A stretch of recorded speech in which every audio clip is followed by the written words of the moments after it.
Hi guys, so today's topic is carcinoma endometrium.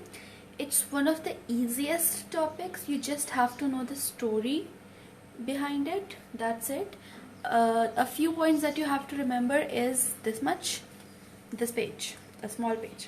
That's it that you have to remember. Other is just story that you have to remember. So the stories is, you know that carcinoma endometrium is formed under the influence of estrogen. Okay, and it proliferates under the influence of progesterone. Okay, so estrogen is very important in carcinoma endometrium. So what are the risk factors? Obviously the situations where estrogen will be raised will be risk factor for carcinoma endometrium. Okay, for example, a nulliparous female, she is nulliparous. Okay, pregnancy makes progesterone, is due to progesterone. There is release of progesterone, therefore multiparity is a protective factor. Okay, and nulliparity is a risk factor. Okay, early menarche, obviously she started having menses early, so there was estrogen earlier. Okay, early menopause, late menopause, early menarche. Other than that, hypertension, obesity.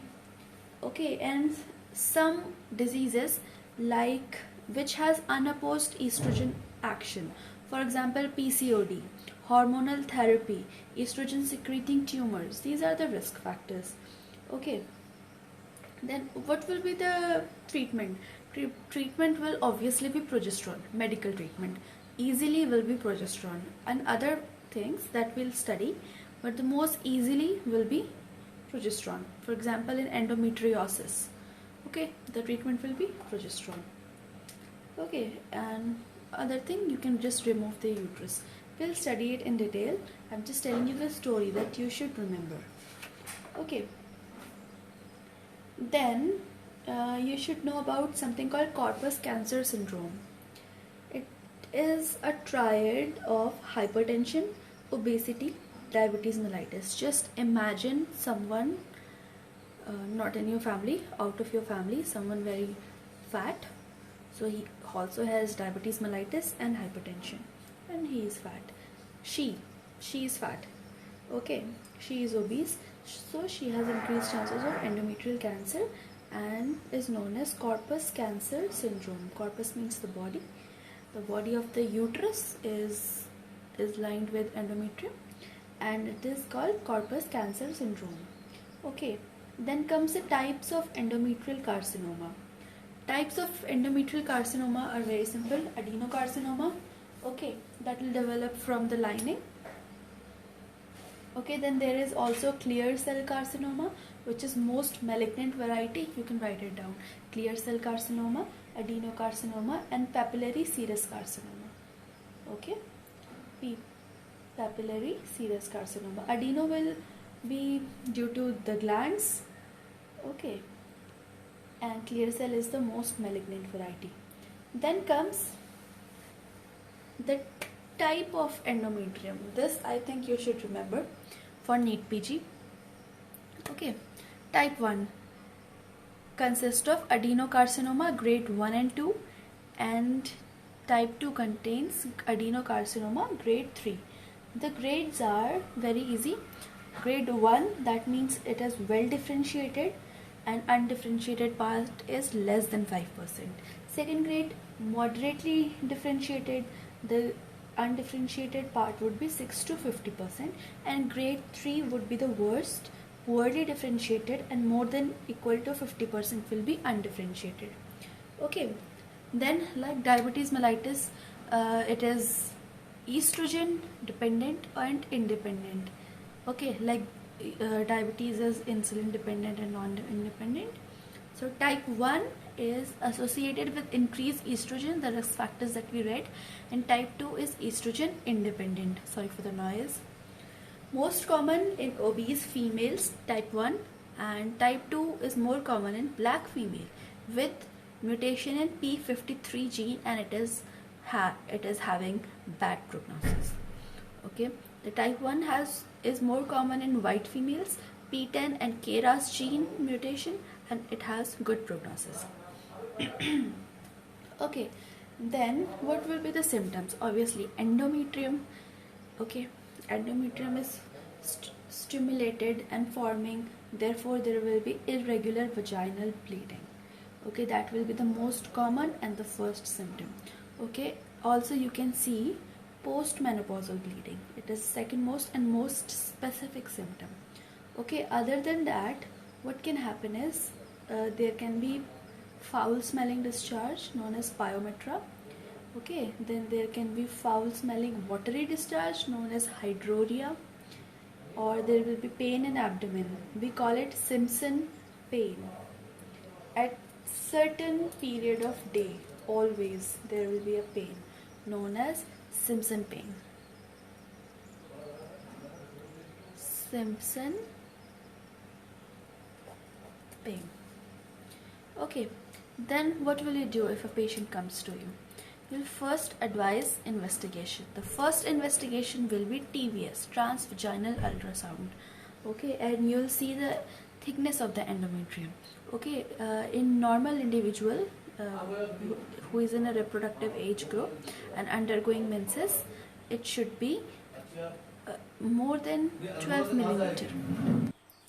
Therefore, the first investigation that we do is TVS. Then the investigation of choice is endometrial aspiration biopsy, and the gold standard is fractional curettage. It will also work as therapeutic, investigative and therapeutic both, fractional curettage, especially in endometriosis. Okay, now you are covering two topics at one time. Okay, then the FIGO staging with lymph node dissection. Okay, then according to the lymph nodes, the FIGO classification, first of all, if we see, is stage 1, 1A and 1B. Okay, so it will be like limited to uterus or it is outside uterus. Okay, when it is limited to uterus with less than 50% of myometrium involved, it is known as 1A, stage 1A. Then stage 1 is for 1A is further divided into stage 1A1 and 1A2. Okay, 1A1 will be less than 2 centimeter. Okay, less than 2 centimeter lesion, and there will be no lymph node dissection. What you will do is no lymph node dissection. Okay, 1A1.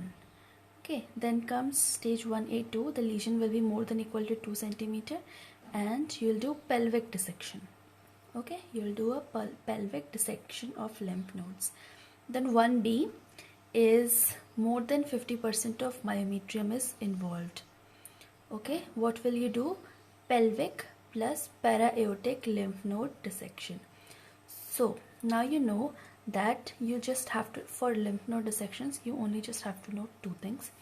The first one is, if the lymph node is less than 2 centimeter, you do no lymph node dissection, and if it is more than equal to 2 centimeter, then you do a pelvic dissection. And for every stage after that, from 1B and forward, you will do a pelvic plus para-aortic lymph node dissection.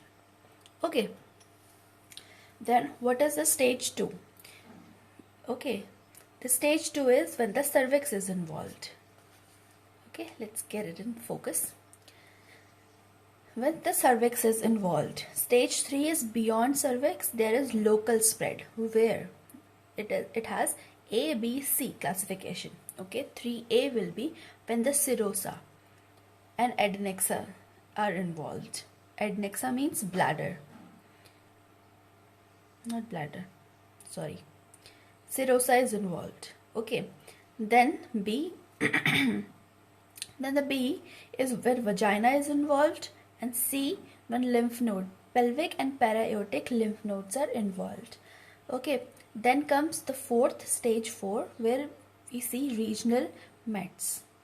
There will be metastasis in bladder and bowel, and B will be distant metastasis. Also, superficial inguinal lymph node involvement is, we take it as stage 4B. Okay, then what is the treatment? The treatment is, for stage 1A, we do total abdominal hysterectomy plus bilateral salpingo-oophorectomy. Okay, that's it. There will be no dissection of lymph nodes. If the lesion is more than equal to 2 centimeter, then you will do pelvic dissection.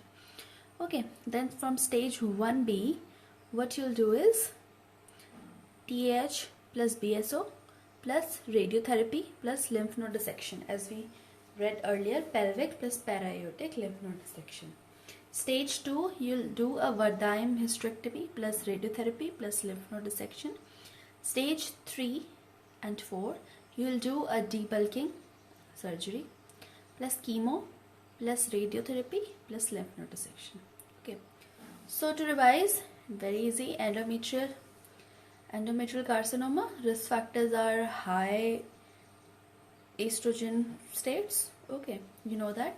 Then it has 3 types. Okay, adenocarcinoma, clear cell carcinoma, okay, and also papillary serous carcinoma.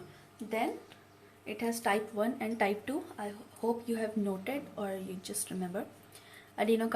Type 1 is seen in white females. It has mutation in PTEN and KRAS genes associated with increase in estrogen, and it has good prognosis. Consists of adenocarcinoma 1 and 2.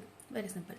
Type 2, adenocarcinoma stage 3, estrogen independent. It is seen in thin black females with P53 gene mutation and has bad prognosis.